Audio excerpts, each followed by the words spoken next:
Pebble Beach, that's where I am. I just want to rub it in. Pebble Beach. My room overlooks the 18th hole at Pebble Beach. It's beautiful. It's sunny, so I don't care where you are or what you're doing this week, this moment, I am winning. Welcome to Breaking Even. Nice show, I think, planned for you today. As always, my man, partner in crime, Barney Alary, is here to join us. We're going to talk some golf. We'll be joined a little bit later in the show to discuss what's happening in the markets. And we're going to finish out some of that conversation we had last week with Kip Henley. Barney Alary, welcome again to Breaking Even. Before we even get started, have anything to do with golf, if you've been following the show, if you've been listening to our podcast, you know that it's been, a month now. Barney's car was stolen. But Barney, they've had it the whole time? What do you tell me? Fill me in. What's the latest in this soap opera?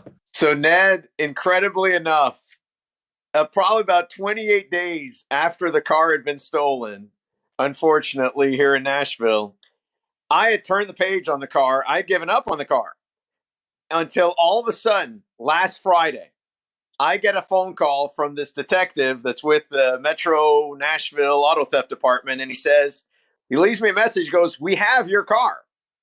And it dawns on me, I'm like, what do you mean you have my car? Because he didn't say we found your car. He says we have your car.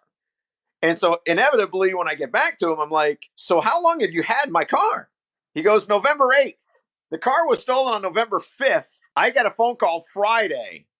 They've had it since November 8th. Now, again, he's my only ally in this thing. And before I can give him a hard way to go, that's when I realize I bet this guy's buzzed through 200 other cars or 200 other people's stolen cars until he finally got to me that if the guy worked 100 hours a week for the next 6 months, he's still barely going to get to break even, basically.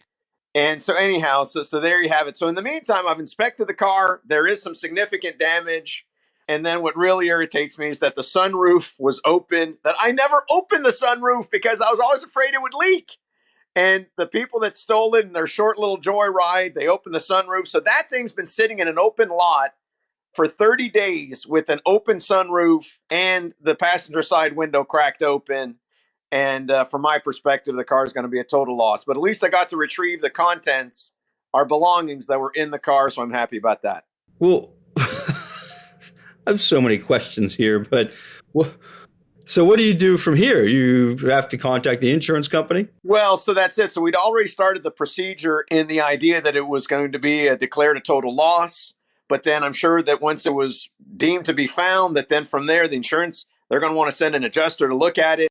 But from my perspective, it is going to be a total loss. Well, let's cheer you up. Let's talk about some golf. Yes. We talked about it last week. Tiger's way farther along than what I had thought in his golf swing. We saw he's now hitting drivers. He can play 18 holes. I don't think there's any question, Barn, that we're going to see him at the PNC father-son. I'd be shocked at this point if he doesn't play. Yes, and can't wait. And the ratings for that are going to be through the roof. And I cannot wait. And I cannot also wait to see the progression of young Charlie, who last year, that was so great to see. Or actually, I guess the year before last. Yeah, I guess, by the way, it's the parent-child. It's no longer the father-son. But either way, having Tiger back on the golf course would be amazing. So speaking of the tournament, it looked like it was going to be a coronation of modern-day Ben Hogan, Colin Morikawa, who walks out to the first tee on Sunday with a 5-shot lead and had been peerless, impeccable even through the first 3 rounds. And Barn, wouldn't you know if he coughed it up a little bit, and Victor Hovland, another young stud, walks through the gate and he collects another win. Again, it's not an official event, but it does have world ranking points. So, and to come from 5 behind on Colin Morikawa, now Victor Hovland knows he can do it. So where do you put Victor Hovland after this win in terms of, is he ready to win majors now? Oh, gosh, yes. Gosh, yes. And again, it'll be very interesting to see because, again, the unfortunate problem is that there's more players than there are majors to be won. But in the meantime, after Morikawa shoots 2 strokes better than the field on Saturday, gets the 5-shot lead, you just know this thing's a done deal until he hits the snap hook off of an uphill lie with the wind in the face on 4, turns into a double. Then on 6, he's got all sorts of mud on the ball. That ball gets up in the air. I'm sure the wind catches it. That's another quick snap hook.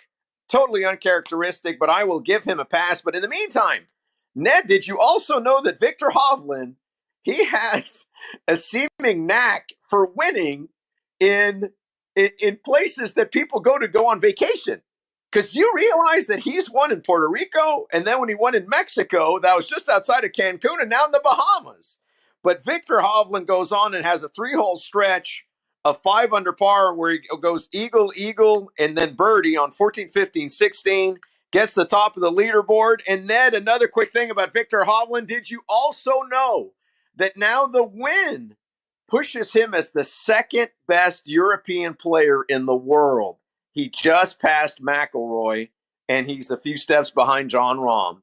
Doesn't that make you want to say, shut your mouth? That does indeed make me want to say, shut your mouth, except for the fact that he's, speaking of being out at Pebble Beach, it was the first time I met Victor when he won the United States Amateur. We were covering it for the USGA. So we spent really all week with the players who were getting themselves in contention through the medal play and then, of course, through the match play. So we spent a lot of time with this guy.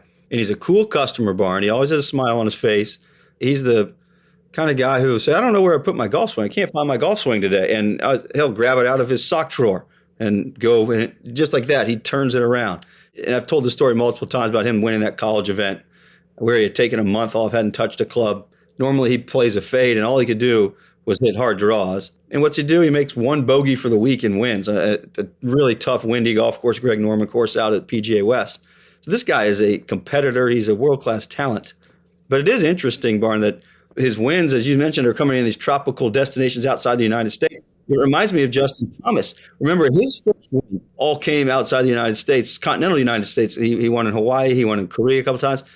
So there's some similarities and parallels between how Hovland is getting his career started to what Justin Thomas has done in his career. So I don't think there's any doubt that Victor Hovland is if he's not already a superstar, he's close. He's nipping at the heels. He's one major away from becoming the next Justin Thomas. Ned, before we shine some light on what you're doing over at Pebble Beach and such, again, we have to shine a little light on the biggest gaffe of the year between Jordan Spieth and Henrik Stenson, two former number one players in the world, hitting off the wrong tee with professional caddies now.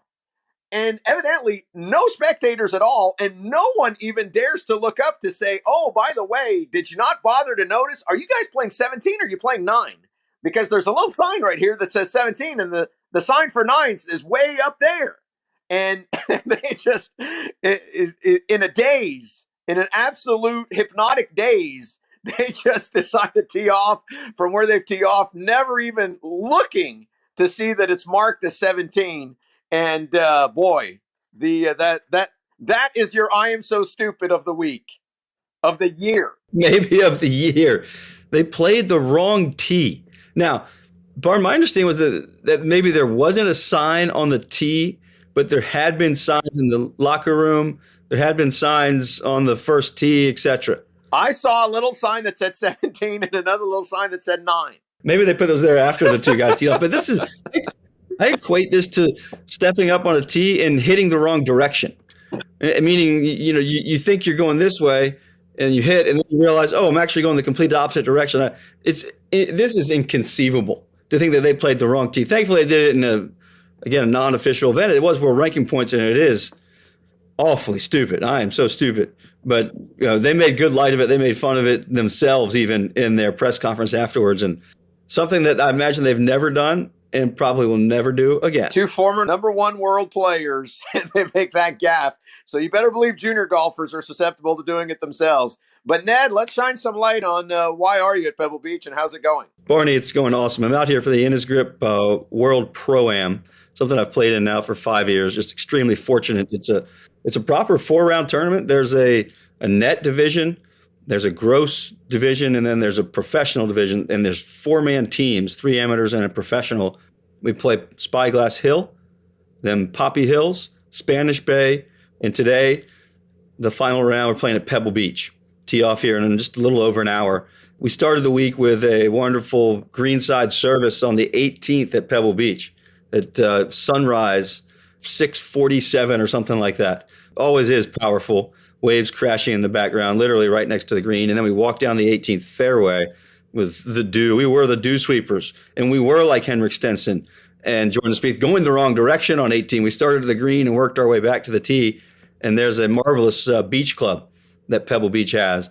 And they have this huge room. It's almost like a butterfly atrium where there's just windows all over. And you sit out on the point just to the left of the 17th hole at Pebble Beach. And we had breakfast there. So pretty hard to beat. It's been a fantastic week. Unfortunately, Barn, my golf, the first 2 days, perhaps 2 of the worst rounds I've played in 10 years. No. Just absolutely horrible.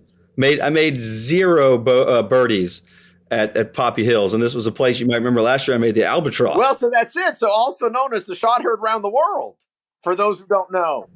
Something like that. So, I won the professional division last year. Our team won the team division, but we are now, I think, 6 shots behind the team division, and I'm pretty far behind. We use a Stableford scoring system. So if I go out at Pebble and I shoot 64 with 8 birdies and a couple of eagles or something like that, might have a chance. But this is more about the camaraderie and just understanding how blessed we are to be out here playing this great game on these canvases of golf courses that they're legendary. They stood the test of time. And so we've had, I saw the best birdie I think I've ever seen by an amateur though, Barn. I'll tell you quickly, par 5, number 10 over at Spanish Bay yesterday. My partner decided it was a good move to lay up with his driver into the rough, just right off the tee box, about 42 yards from the tee. He gouged it out and then hit this miraculous high draw that caught the slope. It ran all the way to like 25 feet, and he buried it for birdie. Absolutely 1 + incredible. 1 + 1 makes a 3. So next week I'll have an update for you on how it goes today. But just I want what I really want is a hole-in-one on 7. Is that too much to ask for? No. Santa Claus. There you go. Put a hole-in-one and 7 on my stocking. That's all I want. And if you miss the one on 7, a hole-in-one on 17 that could work too. You can make that work. Yeah, I'll take it. Awesome. All right, Barn. I think let's call it a day here. Yep. Have a great rest of the trip, right. Ned. Okay, we'll talk to you next week. You looking for a vacation? Maybe somewhere you haven't been before, somewhere off the beaten path? Consider Mississippi. You can jump on their website, visitmississippi.org. They had the state fair going on just a couple of weeks ago. They had the PGA Tour in Jackson, Mississippi, the Sanderson Farms Championship. Cruising the Coast, the best automobile show in the country. Deion Sanders, Jackson State. They had 52,000 fans turn up last week at the Jackson State football game. There's so much to do in Mississippi. You can hit the coast, you can gamble a little bit, bet on the sports book, play golf. If you love music, the Grammy Museum, just check it out. Visit Mississippi.org.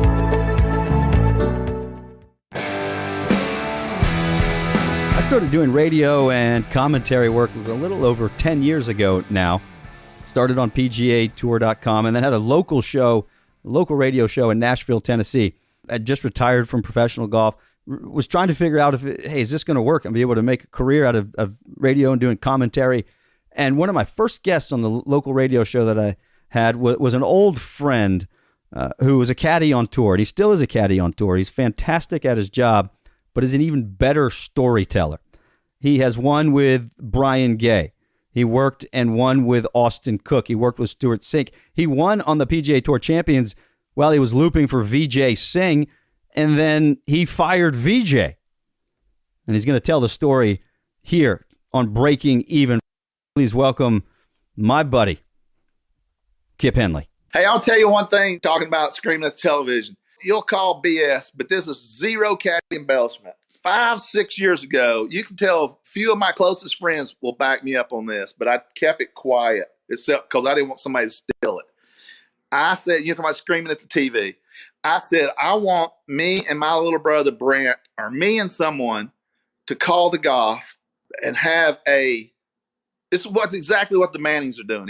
I swear to God, may my children not go to heaven. 5 years ago, I said, if I could call the golf and put the camera on us and let us just bullshit and shoot and not show the golf, and not let you hear the golf, but tell the people at home right now, cut the sound off on your television.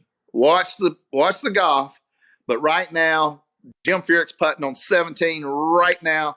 Sync your time up with us and let us call the golf. God, we would have killed it. We would have gotten rich.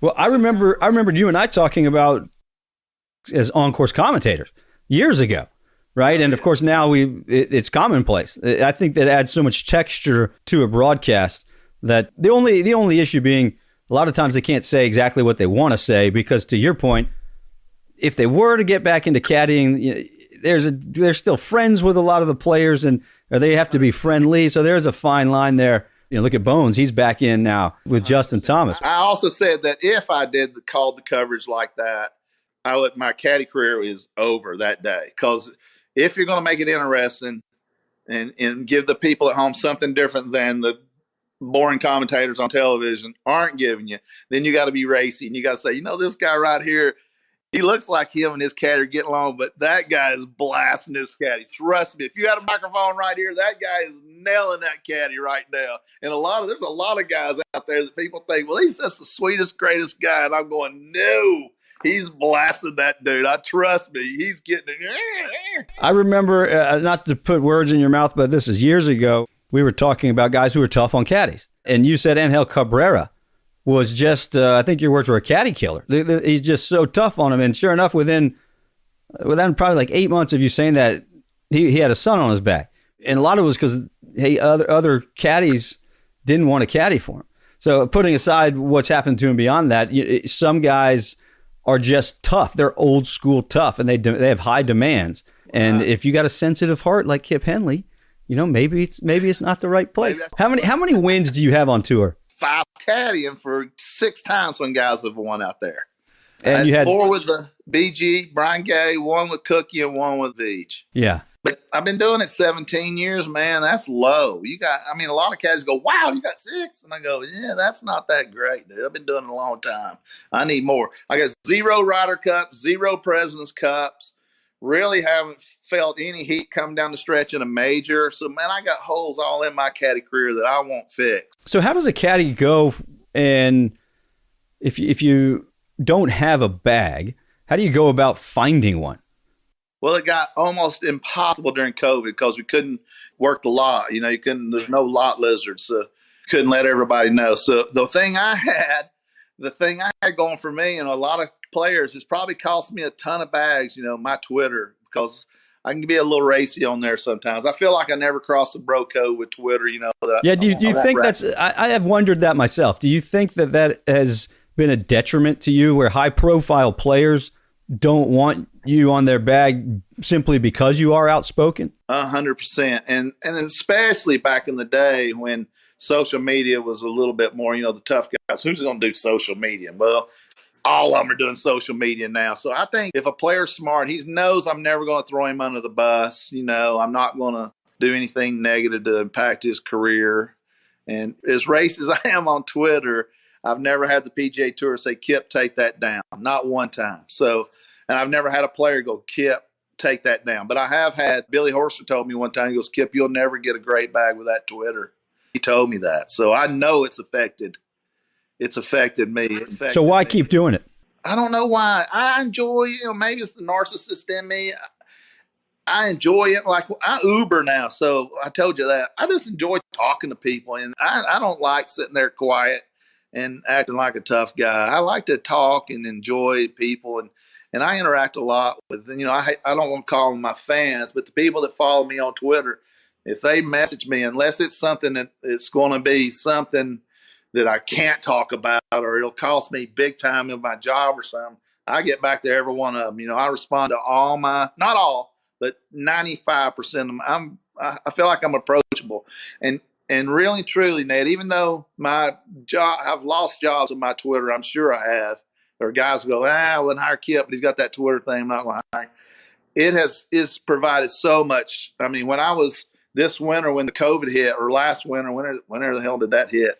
And I was doing online teaching. I decided, God, I got to pay some bills, So I started doing. I set up a mattress in my garage and I started teaching people. I was a teacher for 25 years too. So. Why don't you do some teaching in your off time at home? You're still one of the best green readers on the planet. The human topo, I like to call myself. That's right. I still do a little teaching. I got a kid that plays at Western Carolina that's dear to my heart, and I still teach a few people around home and family, and occasionally I'll give a lesson. But my Twitter people, they came to me, and I swear 70% of those guys that came to me for golf lessons, online golf lessons, they just wanted to throw me a bone. So, I was charging $40 and I had a bunch of them send me $100. And so the Twitter, as much as it's probably taken away in my career, it's given me back so much more than just being a human. Well, it would be an interesting social experiment to say, hey guys, I'm getting off Twitter for 6 months here, and just see what happens. See if with Willie. So Willie McGirt, good, terrific guy, loyal guy, and hopefully he's going to play well.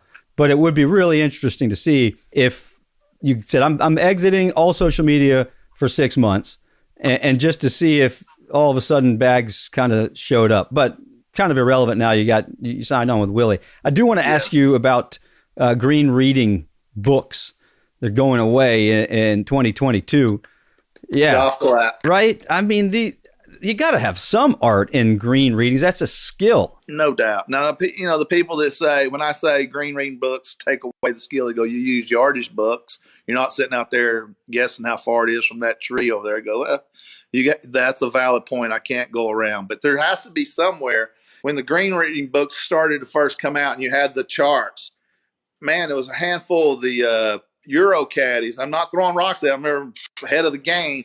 They had 18 8x10. Oh, I remember laminated. Yeah. Pieces of paper. Every hole, they whip out a brand new thing. Yeah, they had it. I remember they had strapped to their belts. Right. So there was a point where they go, "Ugh, this is different." It's different than looking in the yardage book and engaging things. But I hate it. And I use them. I mean, McGirt buys them and I use them. How I use them now is, of course, I won't be anymore. I think they're done. But I'll read my putt and I'll look at it. I'll go, this is where I got to start this putt.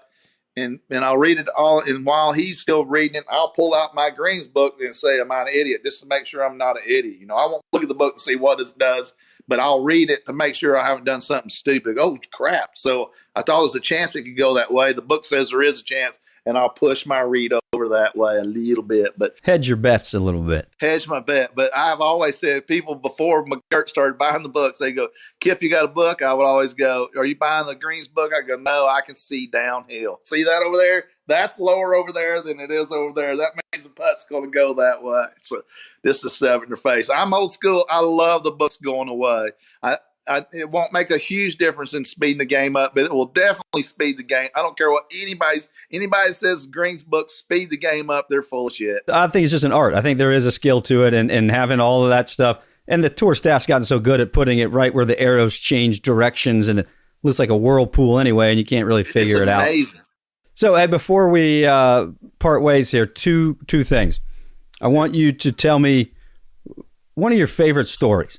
It could be educational, could be funny, could be a time where you were the hero. So, but while you're thinking about that, every time we do one of these, and by the way, I'm so grateful that you come on and do this. I always enjoy talking to you. It's been too long. Always have to give you grief about how beautiful your family is, your daughters. I mean, look at you. How did you make beautiful people? I had a great golf swing. Have you ever seen anybody with a great golf swing and an ugly woman on their arm? Never. Everybody who's got a great swing has a beautiful wife. I had a great swing when I was back young and skinny. So it ain't always easy. Obviously, being married and being on the PGA Tour for 17, almost 18 years now, man, it's trials and tribulations. Trust me. It takes a strong woman, to let your guy, tour player or caddy or even a rules official. There's a lot of gone in our game, so I'm so proud of that. And I'm not saying it'll always stay together. You never know, but I'm so proud of what I accomplished. People, I say, Kip, I've said this a million times. How do you get to be a caddy on the PGA Tour? I go, fail at everything in your life. That's how I got to be. But the one thing I haven't failed on so far, I might screw it up, but the wife and the kids, man, I'm a blessed boy. So you won't screw it up, man. You love them too much.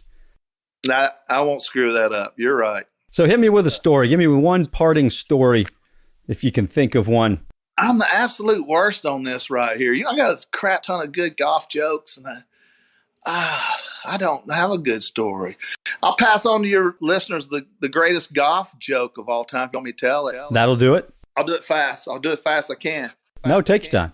Old man's playing golf by himself. He gets up to the 12th tee, and there's a young guy standing on the tee waiting to hit the group holding him up.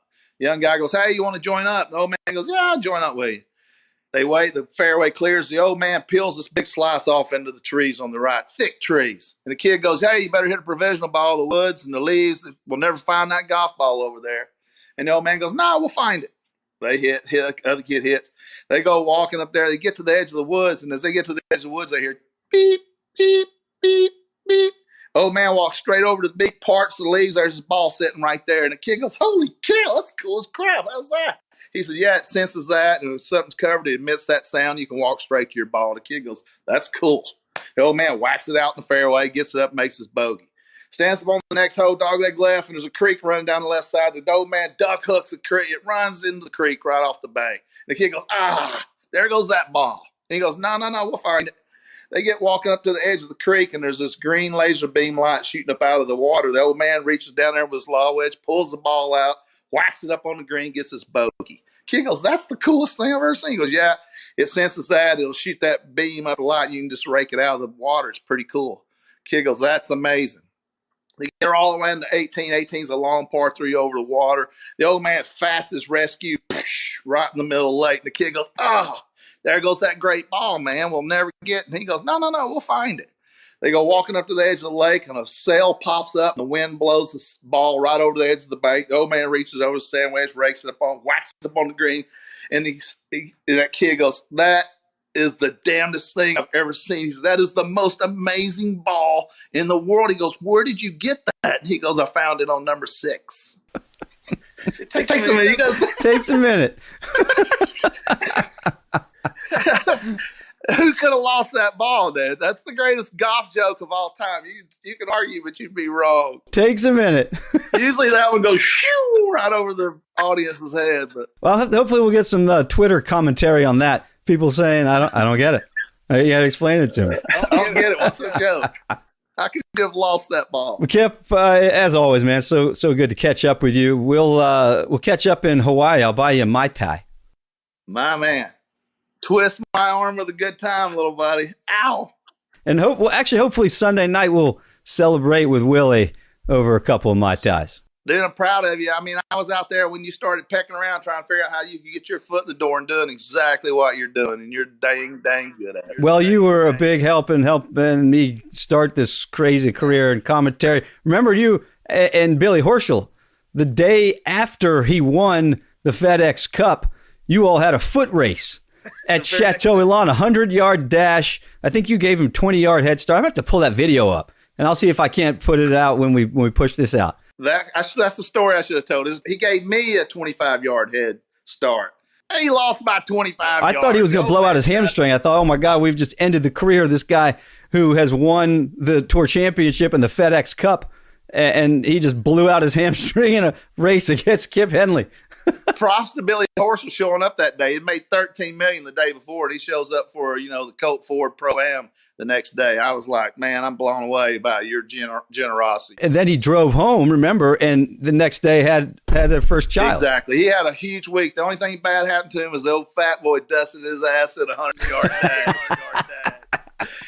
dash. On that note, Kipper, let's call it a day. I'll see you out in Hawaii, pal. All right, Dave. Thanks for having me on, brother. Peace. So you remember when you were a kid and you had your favorite cartoon, and every now and again they had long episodes that they would cut in half, and they would say, to be continued, kind of cliffhangers? Well, that's what we're going to do with my conversation with Kip, because we talked for almost 45 minutes, as old friends would do. So we're going to cut the conversation up into 3 15-minute segments, and then over the next couple of months or weeks, air different segments at different times. We'll let you know, of course, when we're going to do and what we're going to talk about. But he tells a couple of fantastic stories. Anyway, you can follow him at Kip Henley on Twitter, and make sure you follow at Breaking Even Pod to know when the next part of our conversation is going to air.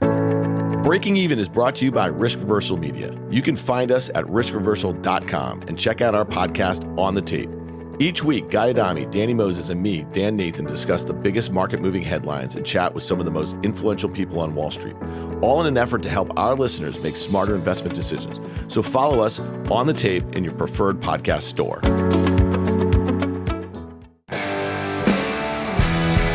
Well, I'm doing way more than breaking even. It's Pebble Beach. This is the 18th hole behind me, the legendary 18th hole. and nice enough on break even. Guy Adami, Dan Nathan, they're going to join me to do a little serious remote kind of broadcast here. I've been, guys, playing in this tournament now this is my 5th day on the road. I kind of know what's happening in the markets. This is also something I need your advice on when you're traveling. How do you keep track of all this stuff? Because when you're on the golf course, I don't want to be looking at my phone and looking at all the stocks and what's happening in cryptocurrency. So I want your advice on that. But really, I want to know, are we in for a Santa Claus rally here? I mean, is this thing real after the big pullback?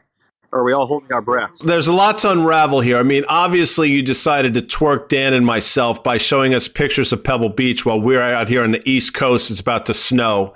So thank you for that, number one. Number two, what you just described, Ned. Yeah, I'm out at playing Pebble Beach and I don't have time to look at my stocks. I mean, you know what we call that in my world? We call those first world problems. So I don't even want to hear the fact that maybe your 3-iron isn't doing that well and you haven't had time to look at your OIH position. I mean, that's up to you. My sense is, though, when you are traveling and not focused, you got to pare down positions and you got to keep things on a tight leash. I mean, I think that sort of works for everybody depending on where they are. And in terms of the market, we obviously saw a pretty significant sell-off over the last couple of weeks. It started obviously on that Friday after Thanksgiving, got exacerbated the following week, but the market's pretty much recovered the entire thing. And seasonality suggests that we're going to rally into year end. I'm loath to call something a Santa Claus rally because that's just not how I'm wired. But for lack of a better phraseology, I think we're in the midst of one now, Ned. And do these tend to last through Christmas and into the new year, or is this the 2-week deal and then they go away? What you have working for you on the back end after Christmas into the new year is a lot of people put new money to work at the beginning of the year. So any tax loss selling, without getting too much into the weeds or into the rough in your terminology, that gets sort of decoupled or gets rectified in the beginning of the year when people then get back into position. So a lot of times in the beginning of the year, the first couple of weeks could be very good for the broader market. How do I, Dan, keep from panic selling like I did a little bit this couple of weeks? I had a couple of good wins. I told you GM was a nice one, but then I sold a couple of positions. Then, of course, they turned around and did well. How do I keep from doing that in the future? So you were talking about the airlines. You and I were talking about it last week. And my sense was I was just shocked at how poorly they have traded, even when some of these, quote, reopening trades were trading well. I mean, the airlines had a couple months in Q1 where they acted like, oh, this pandemic's going to be over and we're going to get back to normal at some point in the back half of this year. And they've just traded like death. I mean, for months and months and months. And that last couple of weeks, that was kind of the final puke. It was off this variant concern and the potential for Europe to lock down.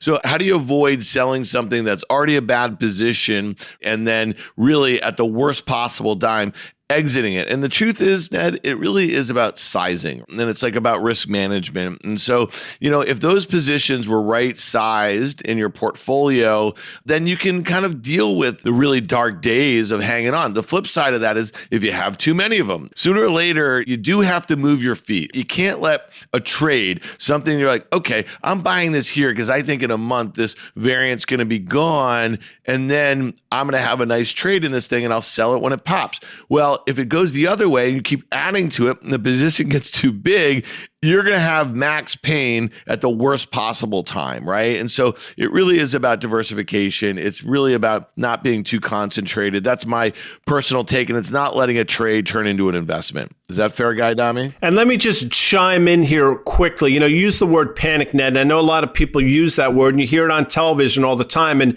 people invariably associate panic with the word you use next, which is selling. And I totally understand that. But quite frankly, that panic selling, I mean, we see the same thing on the other side. It's panic buying, except people never call it that. The point is, sometimes selling things isn't a panic move. Sometimes it's the right thing to do.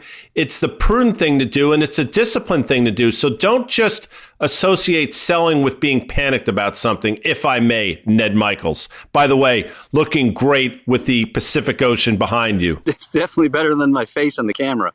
That's for sure. Look at that. I mean, gorgeous. You're right. First world problems, fortunate problems to have here. But a question, though, in all honesty, when you travel, if say you're going international or say you're going to come on a golf trip that you know you're going to be away from your technology, will you pare down before, or will you set, buy, sell markers before you leave? Yeah, I often do. I mean, Ned, one of the things that if you really have a bunch of trading positions and then the sorts of things where you might literally exit on a short-term basis, if you got to move, let's say you bought a stock at 50 and you're literally looking for it to fill in some gap to 53 and a half or something, right? But if it breaks 49, I don't want to be there. You've all had those sorts of trades, right? Where like you think you have... That's not the sort of thing you can kind of set and forget. Like you can use good till cancel orders to sell a stock on the upside, or you can do a stop to the downside. But generally, if you don't like selling when things are getting really ugly, you may hate the idea of putting a good till cancel order. Let's say you bought a stock at 50, you put in a sell order to sell it at 53. And let's say you get off the green or you get the 18th green and you see that stock at 56. You're like, what the hell did I do? I think that kind of answers your question in a way. It's like, if it's a trading position, then you really want to be cognizant. If it's an investment, then, who cares? Your time horizon's longer and you're not going to be subject to some of those short-term moves. So I definitely like the idea of paring down, especially if you're on vacation, man, and you're trying to concentrate on just relaxing and having fun with your family, or in this instance, at the Pro-Am. The last thing you want to be doing is, rather than FaceTime your kid when you get off the, you get off the course at 18, looking at your stock quotes, right? And so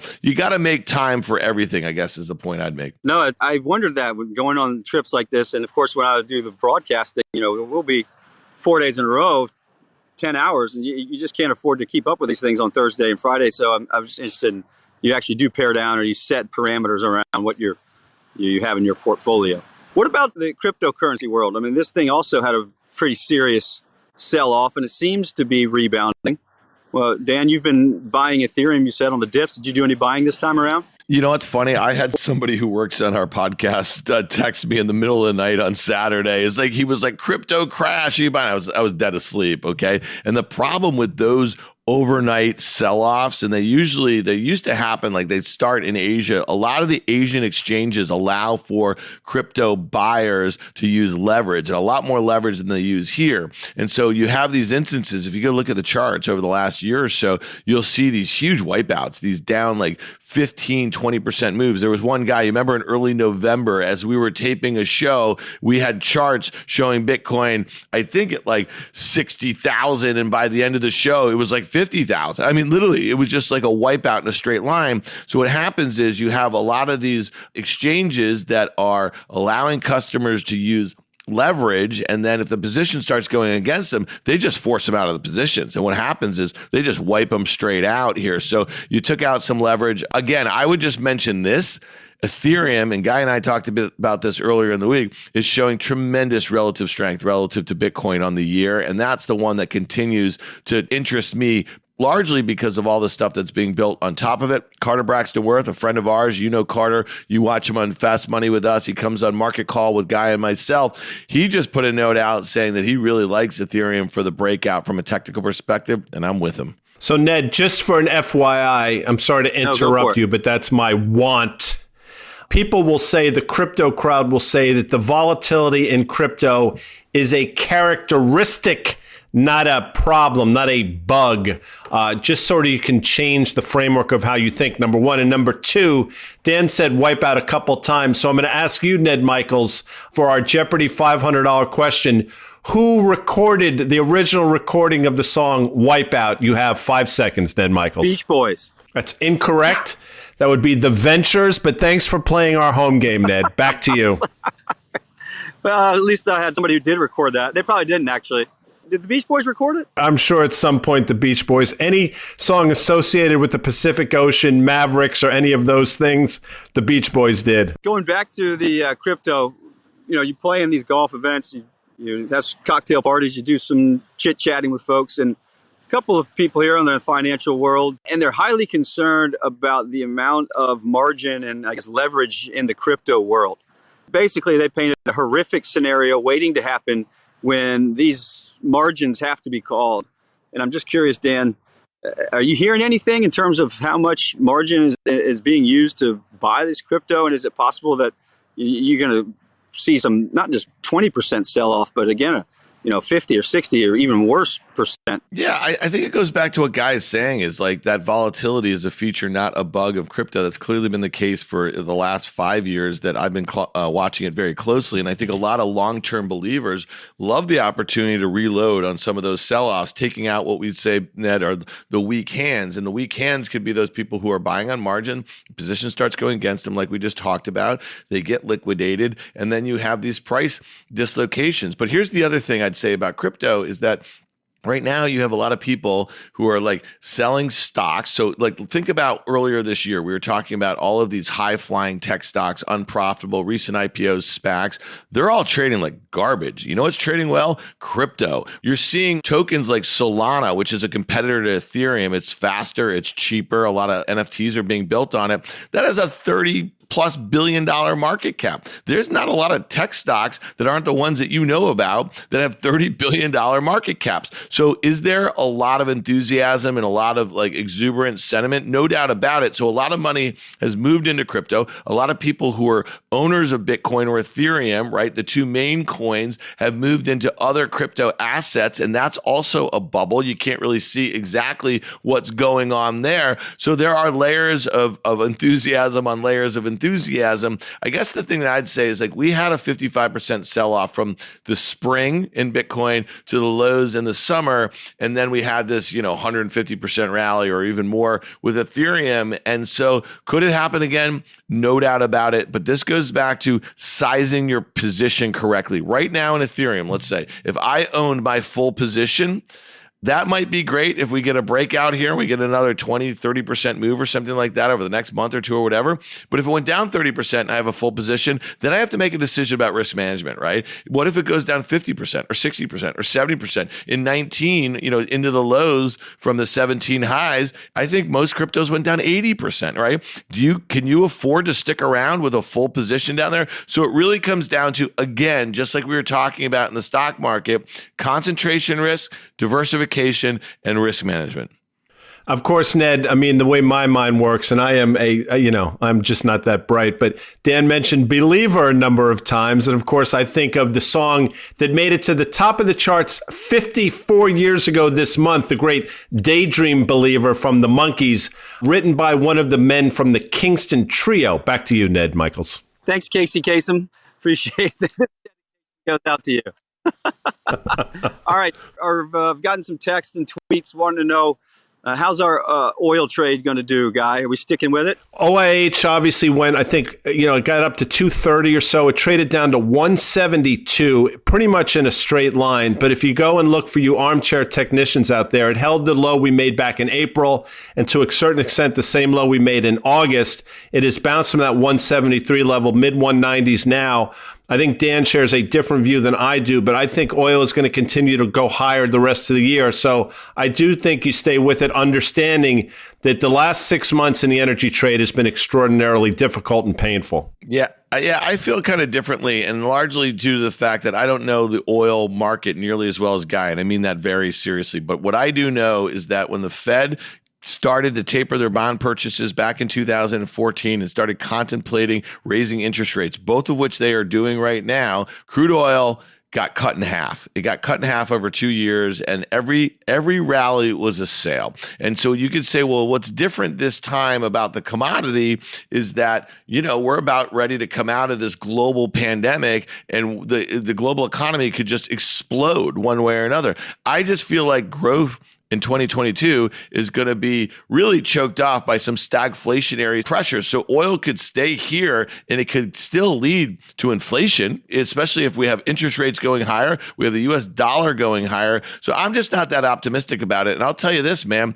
that OIH chart, that's a bad looking chart. Guy says it holds. And again, this is what makes a market. But to me, that looks like a textbook head and shoulders top on a 1 year basis. Okay. You got a left shoulder, you got a higher high which is the head, and you got a right shoulder, which is a lower high, and you have that support level. If it breaks that mid 170s that guy's talking about, look at it on a 10-year basis. Oh my goodness, this thing is down like it looks like a piece of shit, to be frank to you. Whoa, hey, stop. But I could be wrong on the fundamentals, Ned. I could be totally wrong on the fundamentals, but I think I have the right call here on the dollar and on rates and what's going on with the Fed taper. It looks like the fat 4-iron I hit at the second today.